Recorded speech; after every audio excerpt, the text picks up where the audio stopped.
Hey guys, welcome back to UpClick. In this video, I'll be showing you how to use multiple Amazon gift cards on one purchase. But first, check a special offer in the description. So let's get started.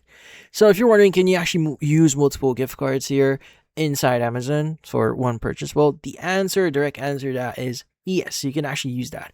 Now, the thing with Amazon here is they do have what we call your gift card balance. So in order for you to start using like gift cards here, you need to add that into your account, and that balance that you'll be adding in your account here, you'll be using that as a whole. So you're not using individual gift cards here, you're using your whole balance as a whole. So you don't have to worry about it. So inside the actual app here inside Amazon, you want to go and click on your profile icon at the bottom section of your screen. You want to go ahead and scroll down a bit until you see the section for the gift card section or gift card balance. You want to go and click on the redeem gift card. And from here, you have the option to either scan to claim your code here, or you could go and just enter the claim code of your gift card.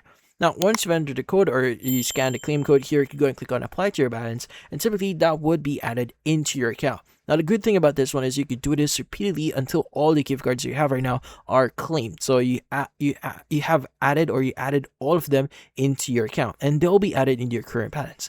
Now, once you've done that, you can go and head over into let's just say Amazon here. Start adding items into your cart, and you can go and just start using your gift card as a way for you to pay for those items. So you don't have to worry about multiple of you managing multiple gift cards. You just need to add that balance into your account, and you should be pretty much good to go. And that's about it. So if you found this video, hopefully hit the like and subscribe button and watch our next video.